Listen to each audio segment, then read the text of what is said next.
Assalamualaikum warahmatullahi wabarakatuh. Hamdan katsiran thayyiban mubarakan fihi kama yuhibbu rabbuna wa yarda. Asyhadu an la ilaha illallah wahdahu la syarika lah wa asyhadu anna Muhammadan abduhu wa rasuluh sallallahu alaihi wa ala alihi wa sahbihi ajma'in wa man tabi'ahum bi ihsanin ila yaumiddin, amma ba'd. Hadirin wal hadirat, para bapak, para ibu, saudara-saudari sekalian yang semoga senantiasa mendapatkan rahmat dan taufik dari Allah Subhanahu wa taala. Alhamdulillah, pada kesempatan malam hari ini kita masih hidup di dunia ini dalam kondisi kita tetap berada di atas agama Allah, yaitu agama Islam, sebagai satu-satunya agama yang diridhoi oleh Allah Subhanahu wa taala, satu-satunya jembatan yang bisa menghantarkan kita menuju surganya Allah Subhanahu wa taala. Untuk itu mari kita syukuri dengan cara kita mempelajarinya, kemudian mengamalkannya dan mendakwahkannya, dan juga bersabar.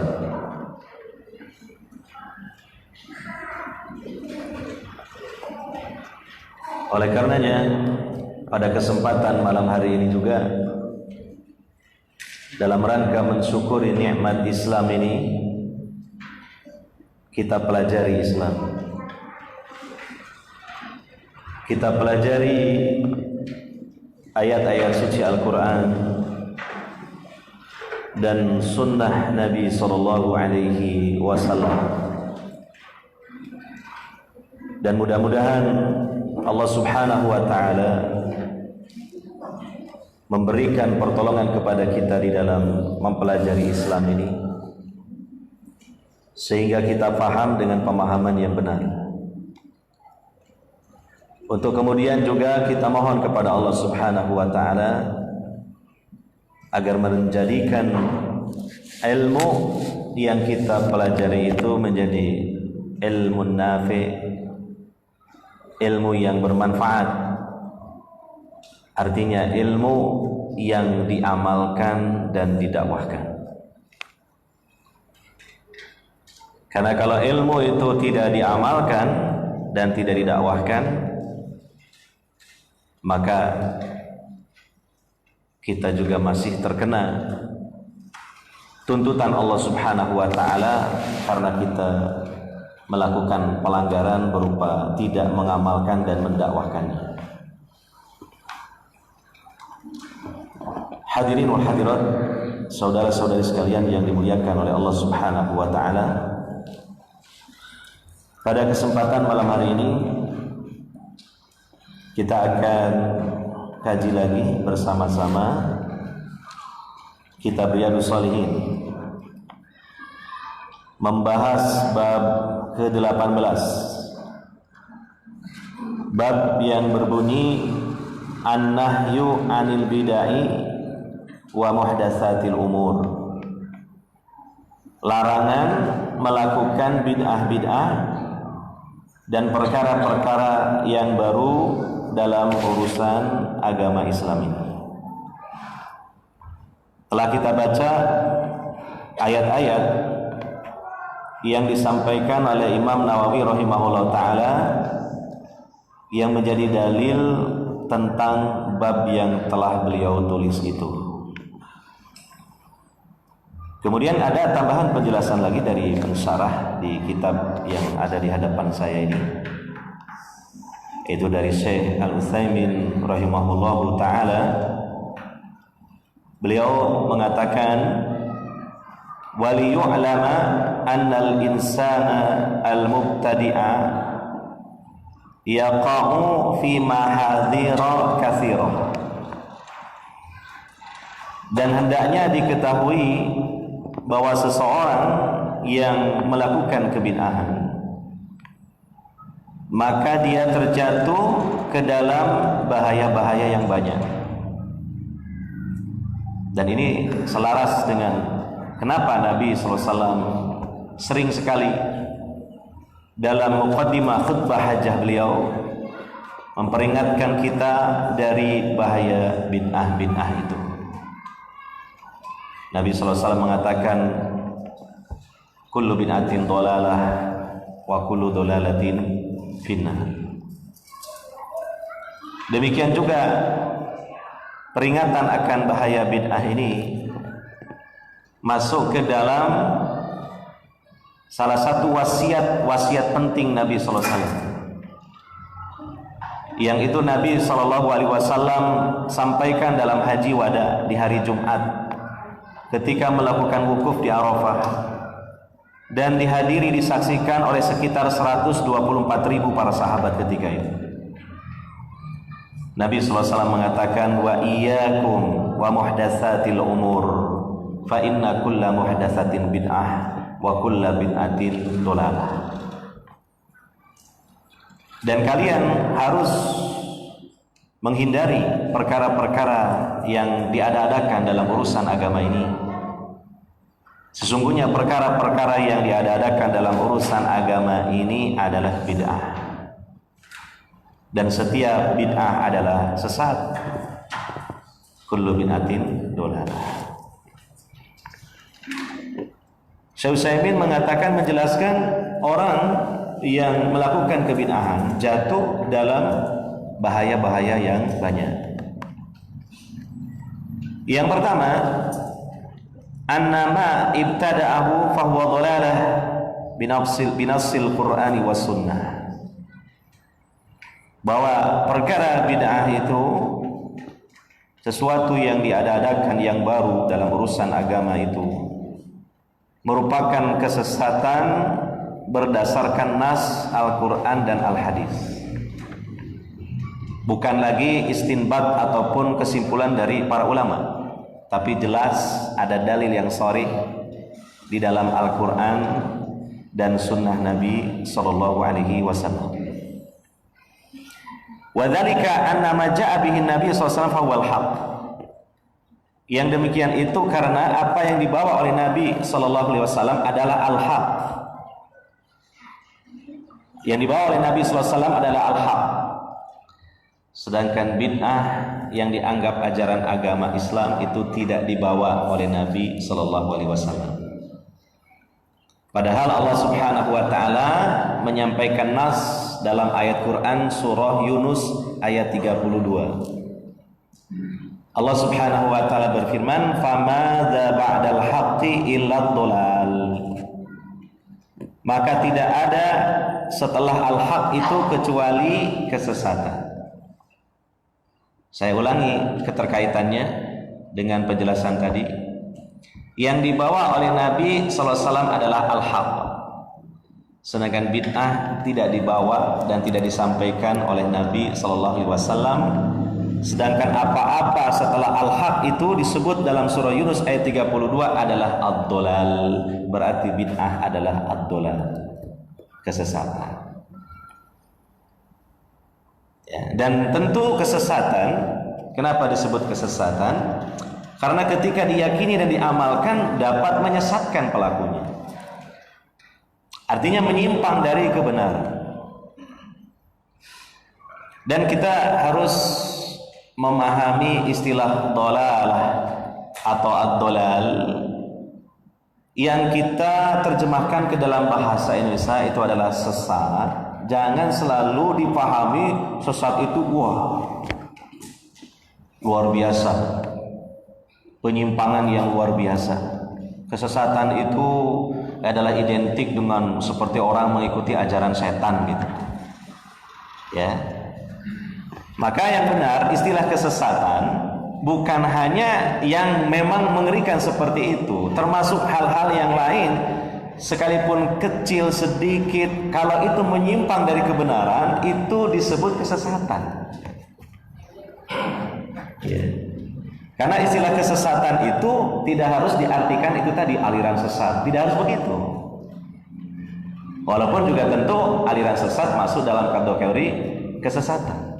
Tapi istilah kesesatan itu artinya adalah suatu keyakinan ataupun amalia yang menyimpang dari kebenaran. Ya. Menyimpang dari kebenaran itu namanya kesesatan. Termasuk maksiat pun ya kesesatan karena menyimpang dari kebenaran.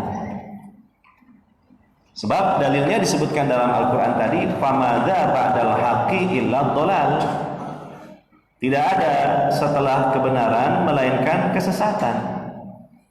Ya, artinya perjalanan manusia ketika tidak berjalan di atas as-sirat al-mustaqim, tidak di atas ajaran Islam yang bersumber dari Al-Quran dan Sunnah Nabi SAW, maka dia sedang tersesat.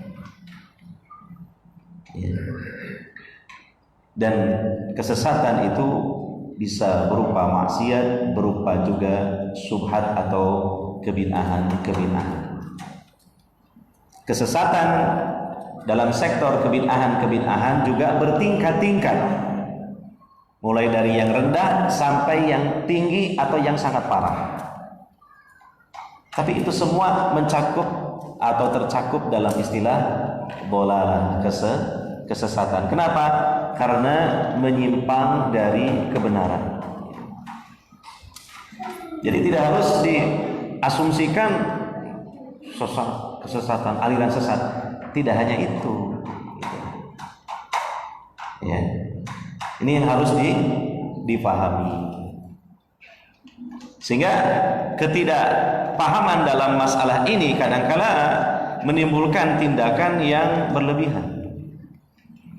Ketika ada seorang dai atau mubalik mengatakan bid'ah adalah sesat, lalu lantas dicap ini mubalik tukang menyesat-nyesatkan gitu. Jadi terbayang dalam benak masyarakat awam, ini sungguh sangat mengerikan kata-katanya ini gitu. Padahal harusnya kita dudukkan istilah kesesatan itu.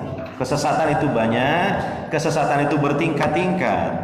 Mulai dari yang rendah sampai yang tinggi. Intinya apa? Segala hal yang menyimpang dari kebenaran itu namanya kesesatan. Cuma memang sedikit kita maklumi, sebagian kita mengasumsikan begitu mengerikan dan seolah-olah identik menyebut sesat itu ikut aliran sesat, karena memang kita menerjemahkan dalam bahasa kitanya sesat gitu. Ya. Nah, maka kita kembalikan kepada lafaz ataupun istilah asalnya dalam bahasa Quran maupun hadis, yaitu ad-dhalalah atau ad-dhalal gitu. Ya. Dhalalah itu kan artinya kegelapan. Artinya sesuatu yang bukan berada di bawah cahaya wahyu Allah. Maka itu disebut apa? Kesesatan. Ya. Sehingga kadang sebagian orang tidak terima ketika melakukan bid'ah dalam hal ubudiyah. Ya. Lalu kemudian disimpulkan ekstrim sekali ini disebut sesat, seperti aliran sesat kan gitu. Nah itu jadinya. Ya, mungkin ada bid'ah dalam masalah berwudu ya. Mungkin ada bid'ah dalam masalah salat ya. Mungkin ada bid'ah dalam masalah adzan ya. Mungkin ada bid'ah dalam masalah iqamah ya. Mungkin ada bid'ah dalam masalah bacaan Al-Qur'an. Kemudian sebagian kita memang berdasarkan dalil menyebut itu adalah bid'ah, dan Nabi mengatakan kullu bid'atin dhalalah. Terjemahannya apa? Setiap bid'ah adalah kesesatan. Langsung diasumsikan, wah, kita dicap ikut aliran sesat. Jadi gitu. Ini perlu dijelaskan, didudukkan gitu. Karena kesesatan itu luas dan bertingkat-tingkat. Intinya segala keyakinan, segala ubudiyah yang tentu dinisbatkan kepada agama Islam ini yang tidak berada di bawah cahaya wahyu gitu. Itu namanya kesesatan. Ya. Nah, tentu orang ketika jatuh dalam bid'ah bergantung dari tingkatan bid'ahnya. Karena bid'ah pun bertingkat-tingkat. Ada yang ringan, ada yang sedang, ada yang parah.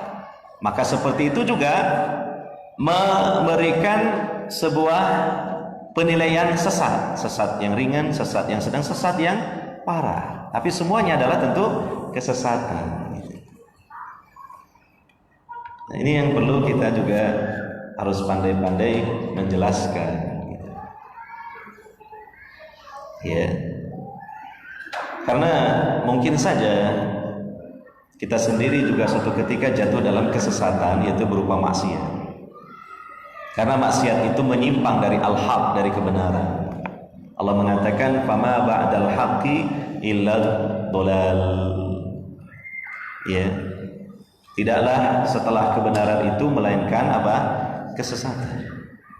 Sebagaimana dalam ayat yang ini Al-Qur'an menyebutkan ketika saudara-saudara Nabi Yusuf yang seayah tapi tidak seibu merasa iri kepada Yusuf, maka saudara-saudara Yusuf seayah lain ibu itu menilai ayah mereka itu Yakub fi dhalal atau fi dhalalin mubin, dalam kesesatan yang nyata. Artinya apa? Mereka menilai Yakub itu dianggap tidak adil kepada anak-anaknya, dianggap pilih kasih kepada anak-anaknya, dan mereka menyebut ayah kami dalam kesesatan yang nyata. Ini bahasa seperti ini biasa. Ya. Jadi tindakan yang salah, tindakan yang menyimpang disebut istilahnya fi dhalal, dalam apa? Kesesatan. Cuma itu tadi, karena kita sudah mengkonsumsinya dengan bahasa Indonesia, yaitu sesat, sehingga kesannya apa? Wah, ikut aliran sesat gitu. Aliran setan kan gitu, sesat kan gitu. Penyembah api, oh sesat gitu kan. Oh dukun itu kan yang menyembah kepada bangsa jin, wah ini sesat gitu. Nah, itu jadinya ngeri gitu. Padahal belum tentu orang jatuh dalam kesesatan itu kesesatan yang ngeri, mungkin kesesatan yang rendah gitu. Nah, ini yang harus didudukkan, dipahami. Ya. Kalau begitu mungkin dolalah jangan diartikan sesat. Ya kita bingung. Ya silakan kalau mau cari terjemahannya yang pas yang mana. Kan susah, gitu. Ya itulah yang pas. Dan tidak apa-apalah sebenarnya kalau kita mau bijak, segala sesuatu yang menyimpang dari kebenaran yang bisa menjadi sebab kita terjungkal ke dalam api neraka disebut dengan istilah yang agak mengerikan. Supaya apa? Supaya berefek kita ini merasa ngeri gitu. Dalam istilah modernnya supaya kita ini pobi. Itu bagus. Sebab itu nanti akan lebih bisa menyelamatkan apa? Kita dari neraka Allah. Daripada sebuah keburukan yang sangat parah tapi dibungkus dengan istilah yang kelihatannya indah atau sejuk, itu malah membahayakan. Orang berzina dengan perempuan lain padahal sudah punya istri disebut selingkuh, itu mending jadinya, jadi seolah-olah agak mending gitu loh. Coba kalau dibilang dia berzina, itu bagus sebenarnya gitu ya. Seorang suami sudah punya istri, dia punya perempuan yang tidak dia nikahi tapi dia zinahi, disebut dia punya will. Seolah-olah kan kesannya biasa gitu. Punya apa? Will. Apa itu? Wanita idaman lain. Jadi seolah-olah sedikit terangkat gitu. Padahal buruk. Coba kalau kita bilang dia itu punya gundi-gundi, itu sebenarnya lebih tepat gitu. Nah, ini sebenarnya penjelasan dari sisi bahasa. Dan itu yang saya pahami, saya rasakan di lapangan. Di lapangan. Ketika sebagian kita menyampaikan apa adanya memang tentang bid'ah sesat, kesesatan di neraka, itu yang ada di benak sebagian masyarakat kita, wah berarti dicap aliran sesat gitu. Itu salah satunya aliran sesat. Karena bid'ah sendiri bertingkat-tingkat. Ya. Tentu orang yang memiliki ilmu walaupun sedikit saja sebenarnya dari kalangan talibul ilmi atau tulabul ilmi, tentu tidak mungkin menyamakan kesesatan ya, Rafidhah, Syiah, Qadariyah, kemudian Khawarij dengan kesesatan dalam hal mungkin kesalahan dalam beribadah, lalu mengikuti yang bukan tuntunan. Itu tentu sangat jauh sekali perbedaannya dan tingkatannya gitu loh. Ya, gitu. Kalau yang Rafidhah, Syiah, Qadariyah, Khawarij itu kan bid'ah dalam ranah akidah. Ya, sehingga bisa saja pelaku atau penganutnya malah kemudian dianggap keluar dari Islam. Ya. Contohnya Qadariyah, mereka tidak mengimani takdir yang merupakan salah satu dari rukun iman yang 6. Ya, bila dibandingkan mungkin seorang muslim bahkan mukmin melakukan bid'ah dalam urusan ubudiyah, itu kan lebih sederhana, lebih ringan lah, relatif lebih ringan. Yang tentu tidak sampai menyebabkan pelakunya ini keluar dari keislaman dan keimanan. Tapi semuanya itu masuk kategori apa? Bid'ah. Ini harus dipahami secara proporsional porsi dan kedudukannya, sehingga kita akan adil di dalam menilai dan memahaminya. Itulah yang terjadi di lapangan yang saya amati dan saya rasakan sendiri. Ya.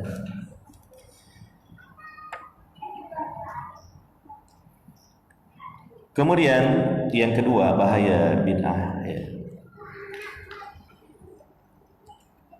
Anna fil bid'ati khurujan an ittiba'in Nabi sallallahu alaihi wasallam. Melakukan kebid'ahan, apalagi yang sudah tahu ya kalau itu bid'ah. Kalau belum tahu kan memang bisa jadi dimaklumi kan. Ya, ada udzur lah ya. Mungkin belum sampai ilmu dan pemahaman yang benar pada dirinya kan gitu. Kita juga harus bijak gitu kan. Ya, apalagi kita kalau sekarang merasa atau mengaku berada di kalangan ahli sunnah, dulu kita ini juga ahlul bid'ah.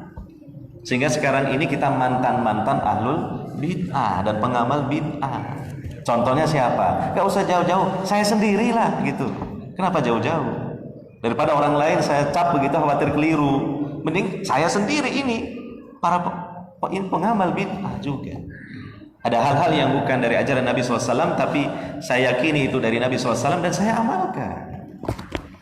Tapi alhamdulillah dengan perjalanan ilmiah dan kerohanian ini, ya dengan rahmat Allah kita mendapatkan pencerahan setapak demi setapak. Ya, nah bahaya yang kedua, bahwa dalam bid'ah itu adalah bentuk keluar dari ittiba' Nabi SAW, dari mengikuti Nabi SAW. Ya. Allah Subhanahu wa taala telah berfirman di surah Ali Imran ayat 31. Qul in kuntum tuhibbunallaha fattabi'uni yuhibbukumullahu wa yaghfir lakum dzunubakum wallahu ghafurur rahim.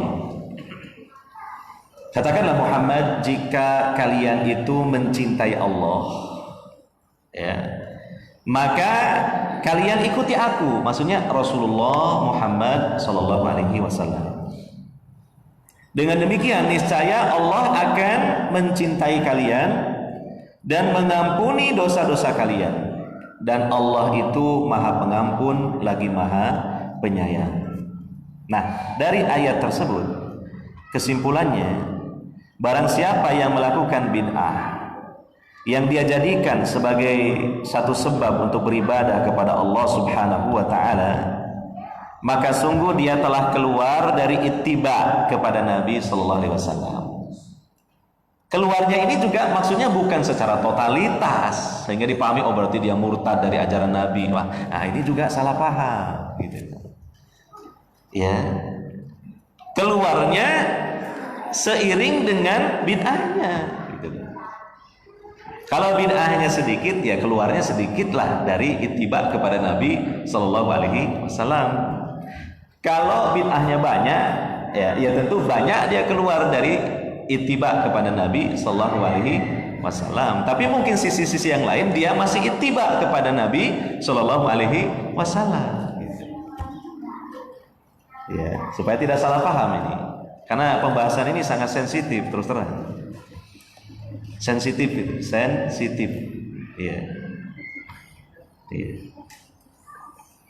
Kenapa? Di anna Nabi SAW lam yasroha, karena Nabi SAW tidak mensyariatkan, artinya tidak menyampaikan kalau itu merupakan bagian dari agama Islam ini. Ya, sehingga fayakunu kharijan an syariatillahi fi mabtada'ahu. Maka dia itu dianggap keluar dari syariat Allah, ya, dengan seukuran dia melakukan bid'ahnya. Fima ibtada'ah, seukuran dia melakukan apa? Bid'ahnya.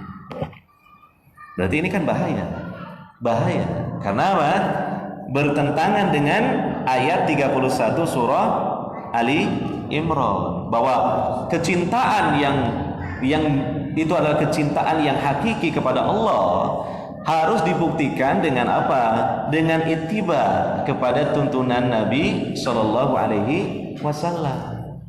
Apa yang beliau ajarkan, apa yang beliau amalkan, kita laksanakan. Yang tidak, ya sudah kita tinggalkan. Itulah ittiba. Dan itulah sebagai bukti terbesar cinta kita kepada Allah Subhanahu wa ta'ala. Ya. Dan sebenarnya peringatan akan bid'ah ini sangat penting. Mempelajari tentang seluk-beluk bid'ah ini sangat penting, karena itu nanti berefek positif bagi umat Islam. Nanti mereka akan lebih bisa selamat di dalam beragamanya. Berapa banyak dalam sejarah perjalanan kaum muslimin, ya, terutama setelah wafatnya Nabi Shallallahu Alaihi Wasallam, dan ini membuktikan kepintaran dan kelihayannya syaitan dalam menyesatkan manusia. Banyak yang sudah jadi korban-korban mengikuti pemahaman yang menyimpang. Sebut saja yang paling ekstrim, dan itu di atas namakan Islam, adalah seperti Khawarij. Itu muncul benih-benihnya sejak zaman Nabi dan boomingnya sejak ketika zaman Khalifah Ali bin Abi Thalib. Kemudian Qadariyah, itu sejak zaman sahabat itu munculnya. Ya, di mana sahabat, ya, Ibnu Umar ketika sampai berita kepada beliau bahwa ada satu kaum yang mengingkari takdir, beliau mengatakan, katakan kepada mereka, inni bari'um minkum wa antum bura'u minni. Aku berlepas diri dari kalian dan kalian berlepas diri dari aku. Bayangkan, belumlah lama dari wafatnya Nabi Shallallahu Alaihi Wasallam sudah terjadi penyimpangan di atas namakan Islam. Dan para penganutnya menganggap mereka muslimun gitu. Kemudian muncul penyimpangan lagi yang sangat mengerikan, yaitu Rafidhah, Syiah. Sampai ada pemahaman yang ekstrim menganggap Ali sebagai ilah, sebagai Tuhan. Dan ada di antara mereka juga punya keyakinan bahwa nubuwah itu sebenarnya bukan hak Muhammad SAW, tapi haknya Ali.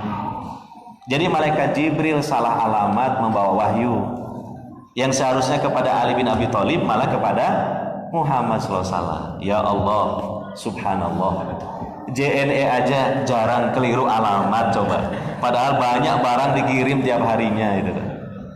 Ini malaikat Jibril, rajanya malaikat, yang digelari dengan Al-Amin, malaikat yang sangat terpercaya, Rasul Allah di langit sebagaimana Rasul Allah di bumi, yaitu Nabi Muhammad SAW. Itu kok keliru membawa wahyunya kepada Nabi Muhammad, bukan ke Ali bin Abi Thalib. Bayangkan sampai seperti itu. Itu dalam perspektif ilmiah namanya bid'ah. Ya kan? Semua sepakat itu namanya apa? Bid'ah. Dan mungkin banyak di antara kaum muslimin, kok ngeri ya ajarannya, kok begitu sesat ya ajarannya, kok begitu menyimpang ya ajarannya. Kami ya takut, kami ya khawatir. Demikian juga anak cucu kami, naudzubillah, jangan sampai mengikuti itu. Lah, itulah makanya penting peringatan tentang apa? Bid'ah. Kenapa tidak penting? Penting. Ya. Saya justru khawatir ketika peringatan tentang bid'ah itu tidak dikumandangkan lagi oleh para mubaligh. Saya khawatir ketika sudah tidak kita dengar lagi istilah bid'ah, karena dianggap tidak ada bid'ah itu, semuanya baik, tidak ada yang sesat, semuanya baik. Saya khawatir. Fakta sejarah sudah terbukti. Belum lama dari wafatnya Nabi SAW, umat muslimin sebagiannya menyimpang, gitu loh, mengikuti bid'ah. Belum lagi seiring dengan perkembangan zaman semakin berkembang dan meruyak namanya penyimpangan itu. Lah, terus apa jadinya kalau kemudian tidak ada lagi peringatan-peringatan tentang bahaya bid'ah itu? Bahkan kita pun nantinya akan bingung ketika menawarkan ajaran Islam ini kepada umat lain. Ya, ketika muncul contohnya bid'ah dalam akidah yang terjadi pada kaum sufi yang ekstrim, yaitu akidah wahdatul wujud yang dipelopori oleh Al-Hallaj. Dalam keyakinan wahdatul wujud, segala yang wujud ini, segala yang ada ini adalah Allah. Sampai orang yang berkeyakinan wahdatul wujud itu pun meyakini kalau dirinya Allah. Lalu dia mengatakan, ana al-haq, aku ini Allah al-haq. Ya. Sampai Al-Hallaj menyenandungkan syair yang kurang lebih bahwa aku melihat bahwa gereja, babi, berhala itu semua adalah Allah. Ya. Hamba adalah Allah, Allah adalah hamba, sehingga aku bingung mana yang hamba, mana yang Allah, kan gitu. Lah kalau akidah seperti ini kita anut, itu kan lebih parah daripada akidahnya Kristen dalam akidah ya Trinitas. Kalau Trinitas itu Tuhan hanya 3, kalau ini semuanya Tuhan. Coba, babi Tuhan, kotorannya pun apa? Ya Tuhan juga. Karena apa? Semua yang wujud yang ada ini adalah Allah. Tetapi sisi lain itu di atas namakan ajaran Islam. Inilah kita akan tahu betapa bahayanya bid'ah itu. Jadi sesungguhnya kita menyoal bid'ah itu bukan hanya menyoal masalah dalam masalah ibadah, ya. Masalah tata cara ibadah saja, bukan sebenarnya. Ada lagi bid'ah-bid'ah yang parah dan kita pun merasa takut terjatuh ke dalamnya, yaitu bid'ah-bid'ah dalam ranah akidah. Ya. Nah, makanya kalau kita punya inisiatif, udahlah jangan menyebut bid'ah gitu. Atau mungkin pokoknya jangan sama sekali menyebut bid'ah. Kita sebut istilah lain yang lebih lembut. Misalnya apa? Tidak sesuai dengan tuntunan. Ya, bolehlah. Tapi jangan sampai secara mutlak istilah bid'ah ini nggak disebut sama sekali. Karena apa? Karena hadis masih menyebut gitu loh. Hadisnya tidak dinasakh, tidak dihapus, berlaku sampai hari kiamat. Bahkan semakin mendekati hari kiamat, bid'ah semakin berkembang dan meruyak. Kok malah dihilangkan istilah apa? Bid'ah. Jadi kita harus pahamilah secara adil dan proporsional. Itu sebenarnya menyelamatkan kita semua itu. Ya, jadi jangan a priori dulu. Ya, jangan baperan dulu. Jangan sensitif dulu.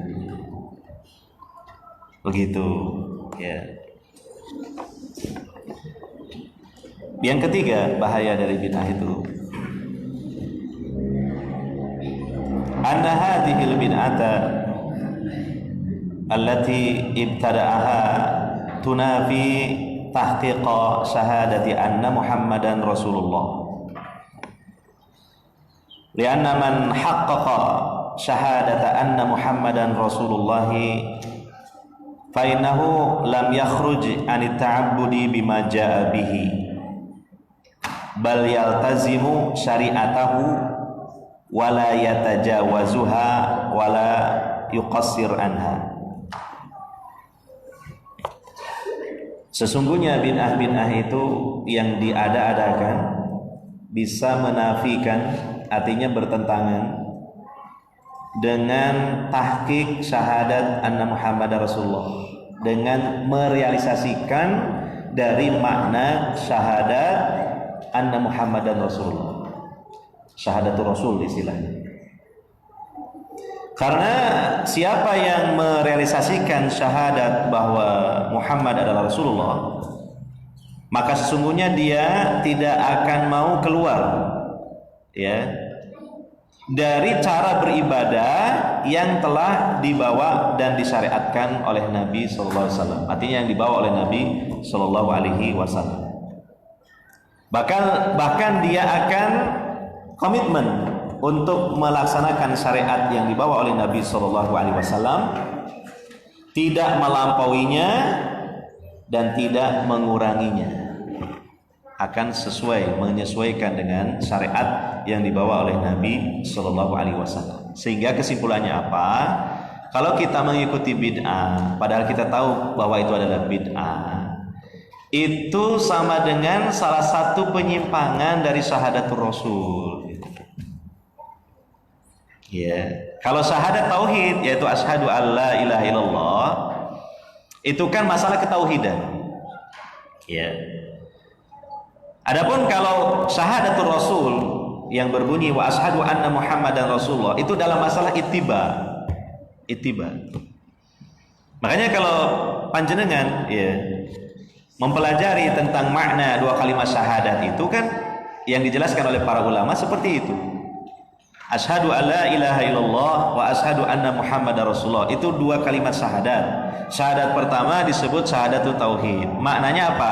An la yu'bada illallah, tidak ada yang diibadahi kecuali siapa? Allah. Kemudian makna dari wa asyhadu anna Muhammadan Rasulullah adalah apa? An la yu'badallahu illa bima syara'a, bahwa Allah itu tidak diibadahi melainkan dengan apa yang Allah syariatkan melalui siapa? Nabi Muhammad sallallahu alaihi wasallam. Sehingga kalau kita mengikuti bid'ah padahal tahu, nah, berarti itu salah satu bentuk tidak konsekuen dengan syahadatul Rasulnya. Dan itu bertingkat-tingkat juga, jangan salah paham lagi. Oh, kalau begitu dianggap bukan umatnya Nabi Muhammad, oh berarti dikafir-kafirkan. Nah, salah paham lagi. Makanya perlu dijelaskan seperti ini. Orang-orang di zaman kita ini perlu disampaikan sarah-sarahnya ya. Kalau perlu sarahnya itu bukan sarah kuadrat lagi, sarah 10 kuadratnya itu. Supaya tidak salah paham, yang diistilahkan anak muda sekarang gagal paham. Ya, sudah ada nisan? Belum? Sudah? Belum ya? Sudah? Oh. Terjadi ikhtilaf di kalangan ulama. Mana yang rajih? Sudah ya? Ya sudahlah, daripada nanti setengah-setengah gitu pikirannya, Ya, saya dan berhenti kok saya terus-terus. Khawatirnya nanti gagal paham dari yang disampaikan ini ya. Makanya ya cukup sampai di sini dulu aja lah. Insya Allah nanti kajian masalah bid'ah ini berlanjut nih, insya Allah ya. Itu. Mudah-mudahan bermanfaat. Demikian subhanakallahumma wa bihamdika asyhadu an la ilaha illa anta astaghfiruka wa atubu ilaik. Wassallallahu ala nabiyyina Muhammadin wa ala alihi wa sahbihi ajmain. Wassalamualaikum warahmatullahi wabarakatuh.